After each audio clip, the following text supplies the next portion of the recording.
তো হ্যালো বন্ধুরা, তোমরা সবাই কেমন আছো? আশা করছি সবাই ভালো আছো। তো বন্ধুরা, তোমরা তো জানো যে আমি একটা টার্গেট নিয়েছি, 100 দিনে 100টা ব্লগ আপলোড করবো। দিন আজকে হচ্ছে আমার 68 নাম্বার দিন। আর এদিকে সবাইকে দেখতে পাচ্ছে যে মাথায় গামছা বেঁধে বসে আছে বাইকের উপরে, কারণ আজকে আমরা 15-20 জন বন্ধু মিলে যাচ্ছি এখন গঙ্গা নদী গোসল করতে, তা আবার কুলগাছি বটতলা ঘাট। আর এদিকে কিন্তু সবাই গোসল করতে যাওয়ার জন্য রেডি। তারপর কিন্তু একে একে বাইক ছেড়ে দেয়, আর আমি আসমত আর মাসুদ যাবো এখন তার বাইকে। তার জন্য কিন্তু আমি যাচ্ছি তাদের বাড়ির সামনে। আর সামনে যে গাড়িটা দেখতে পাচ্ছ, ওই গাড়িটা করে কিন্তু আমরা 3 জন মিলে যাবো। আর এদিকে কিন্তু আসমত বাইকটা বের করছিল, দিয়ে কিন্তু সে বাইক চালাবার জন্য বাইকে বসে যায়। তারপর কিন্তু আমি তাকে বললাম যে তুই পেছনে বস, ভিডিও কর, আমি বাইকটা চালাই। তারপর কিন্তু আমি চালানোর জন্য বাইকের উপর বসে যাই, দিয়ে কিন্তু আসমত বসে যায়। আর আসমতে দিয়ে কিন্তু ভিডিও করছিল, দিয়ে কিন্তু আমরা 3 জন মিলে বেরিয়ে যাই গঙ্গা নদী গোসল করতে। আর আমার বন্ধুরা কিন্তু আমাদেরকে রেখে আগে চলে গিয়েছিল। আর এদিকে কিন্তু আমরা যাচ্ছিলাম আমাদের গ্রামের রাস্তা দিয়ে। তারপর কিন্তু আমরা চলে আসি আমাদের মাঠের রাস্তাতে। তো বন্ধুরা, মাঠের রাস্তার অবস্থাটা দেখো কিরকম হয়ে আছে, বৃষ্টির কারণে কিন্তু জল জমে গিয়েছে। আমরা এখন যাচ্ছি মাঠের রাস্তা দিয়ে, কারণ এটা হচ্ছে কুলগাছি যাওয়ার মেন রাস্তা। আর এদিকে কিন্তু শরীফেরকে পেছে ফেলে আমরা চলে যাই। আর সামনে দেখতে পাচ্ছ আইসিআর মাদ্রাসা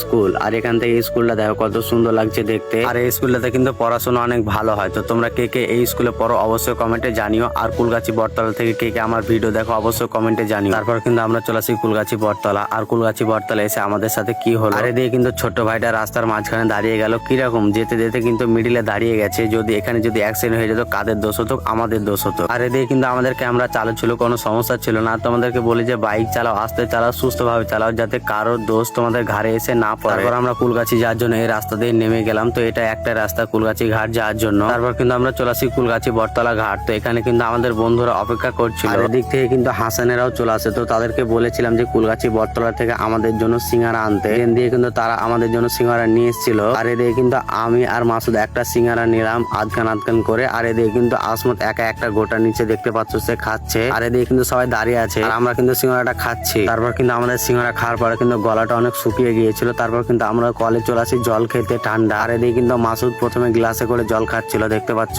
দিয়ে কিন্তু আমি একটা মগ নিয়ে এলাম। আর এদিকে কিন্তু মাসুদ আমাদের কল টিপে দিচ্ছিল, দিয়ে কিন্তু আসমত জল খেতে শুরু করে দেয়। দিয়ে কিন্তু আমিও জল খেতে লাগলাম। তো জলগুলো কিন্তু ঠান্ডা ছিল, এত গরমে জল খেতে ভালোই লাগছিল, ঠান্ডা জল। তারপর কিন্তু আমরা চলে আসি নদী। তো এখানে কিন্তু আমি গাড়িটা ভালোভাবে নামিয়ে নিচ্ছিলাম, কারণ কাদা ছিল, তার জন্য কিন্তু তারা নেমে গিয়েছিল।